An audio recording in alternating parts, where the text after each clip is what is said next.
It is really very difficult to determine the timeline of stars' demise.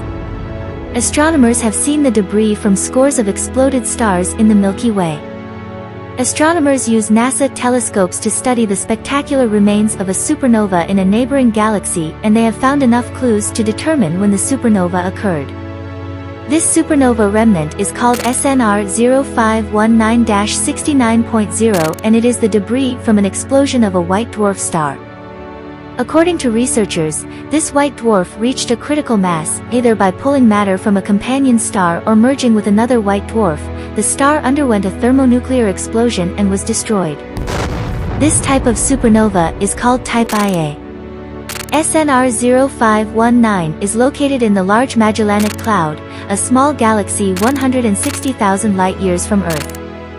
This image was composed by X-ray data from NASA's Chandra X-ray Observatory and optical data from NASA's Hubble Space Telescope. X-rays from SNR 0519 with low, medium and high energies are shown in green, blue, and purple respectively, with some of these colors overlapping to appear white. Optical data shows the perimeter of the remnant in red and stars around the remnant in white. Astronomers combined the data from Chandra and Hubble with data from NASA's retired Spitzer Space Telescope to determine how long ago the star in SNR 0519 exploded and learn about the environment the supernova occurred in. This data provides scientists a chance to rewind the movie of the stellar evolution that has played out since and figure out when it got started. The researchers compared Hubble images from 2010, 2011, and 2020 to measure the speeds of material in the blast wave from the explosion, which range from about 3.8 million to 5.5 million miles per hour. If the speed was toward the upper end of those estimated speeds, the astronomers determined that light from the explosion would have reached Earth about 670 years ago, or during the 100 Years' War between England and France and the height of the Ming Dynasty in China.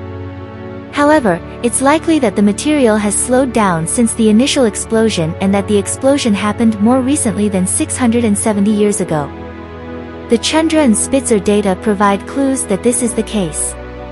Astronomers found the brightest regions in X-rays of the remnant are where the slowest moving material is located, and no X-ray emission is associated with the fastest moving material.